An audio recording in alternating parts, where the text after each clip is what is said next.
Swamiji, Risha here. Hello, Risha.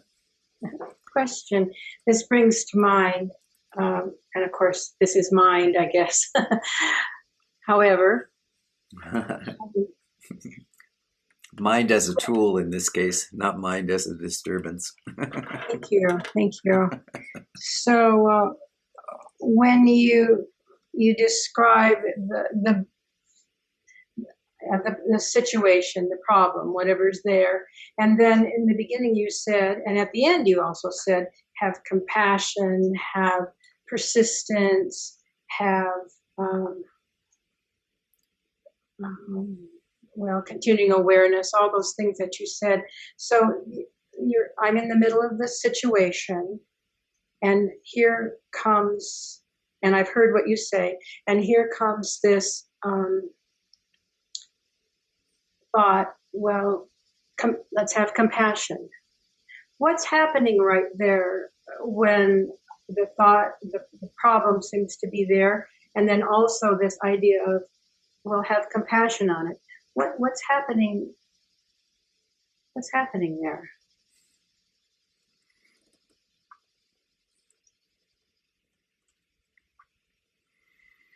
So, if it was possible for you to simply go directly into silent awareness,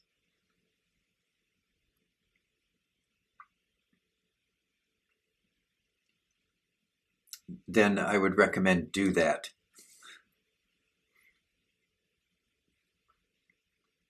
Fall back away from whatever's being experienced as an object and rest as the self. This is the ultimate tool. The ultimate tool actually being that you are awareness itself, and therefore what rises and falls in that awareness creates no disturbance whatsoever. This is the state of realization or recognition of the self.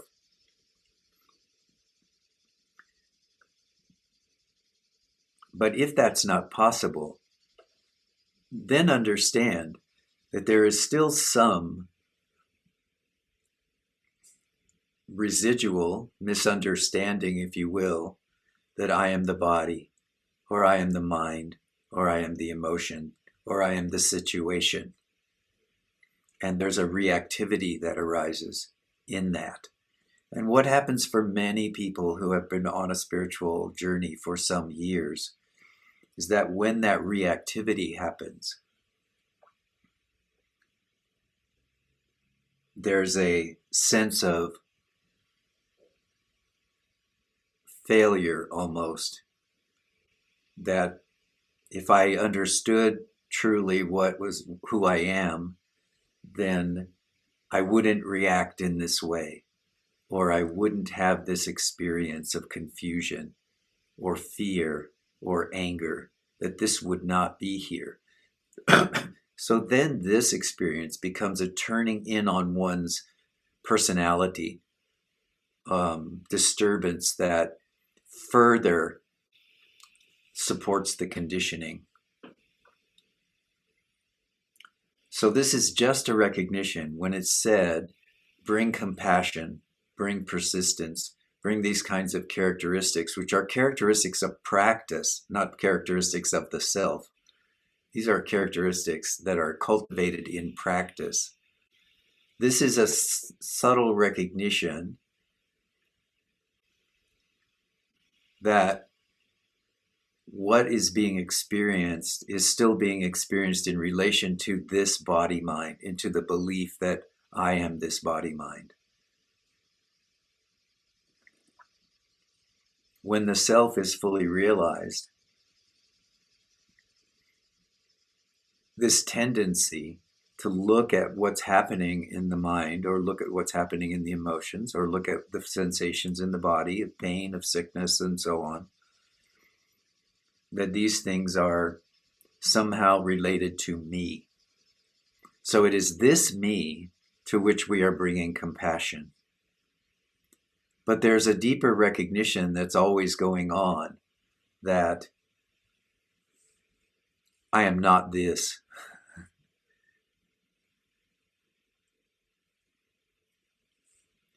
So when I talk about things like compassion, persistence, loving kindness toward oneself, toward another, what's being pointed at are the tools in mind, which is why I said to you in the beginning, yes, but this is the mind of inquiry. This is not the mind of confusion, right? This is the conscious awareness that I can use these tools in the mind in order to rebalance the mind at that moment.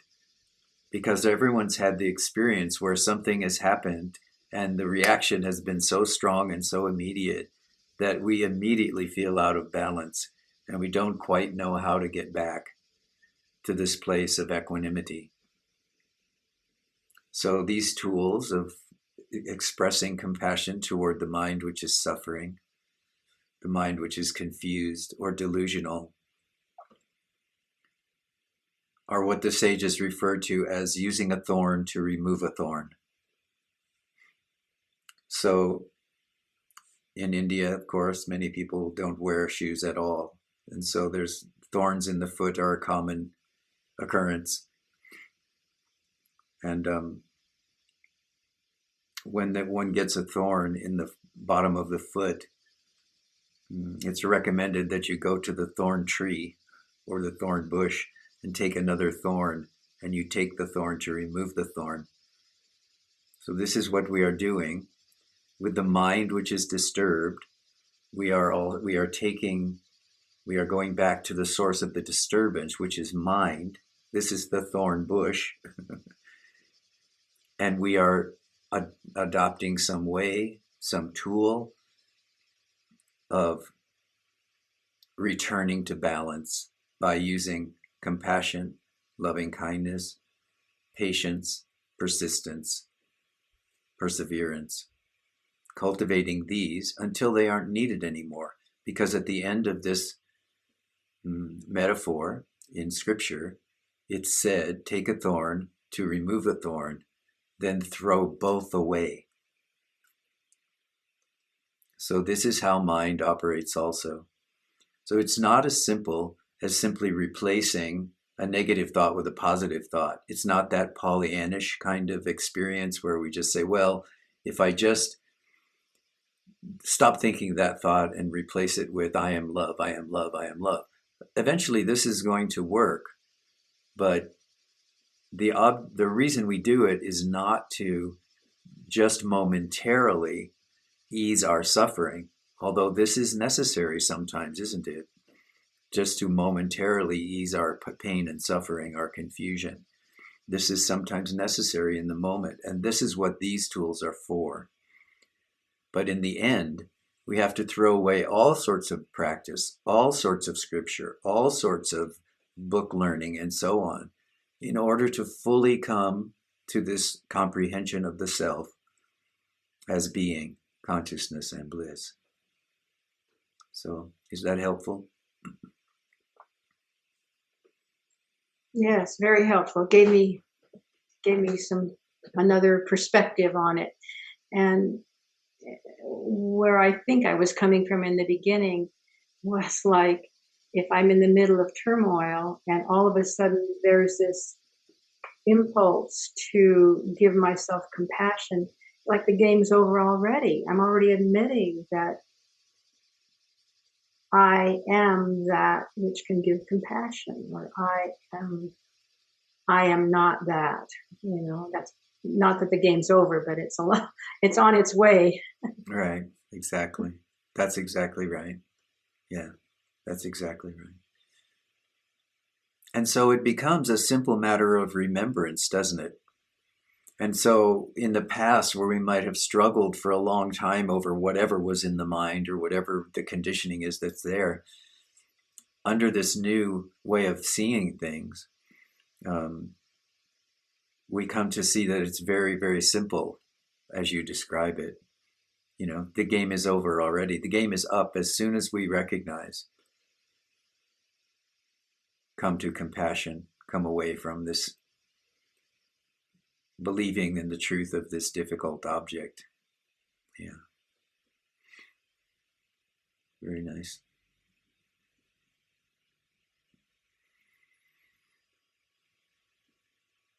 I think the challenge for many people is that even coming to this place of simplicity, of direct recognition of how simple this direct path is, the frustration can come when you've had to repeat that for the 100th time or the 1,000th time, when you've had to look at what was going on in the mind for 1,000 times and still be able to bring compassion, understanding, patience, persistence. So this can be where the challenge is rising. Often when we apply a new tool, the first time or the 5th time or the 10th time, there is a significant amount of release that happens and relief that comes. And so we say, ah, yes, this is beautiful. This is good. But do you still feel that way when you've had to apply that tool 986 times? This is the challenge. Because mind and conditioning in mind is persistent, isn't it? It persistently comes back to these difficult moments until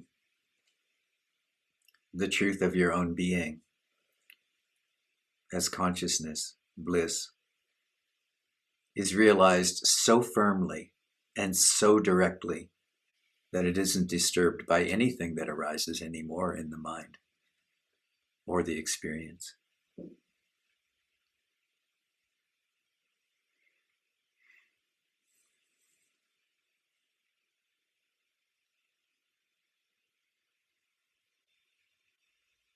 But what you point to, Risha, is very, very important.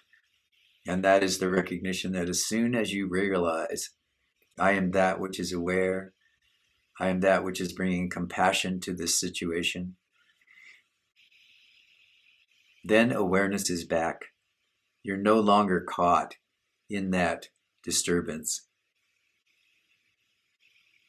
This does not take a long time. This is that quick. It's like you said, as soon as the remembrance, that which is aware is here now, or I am aware here now.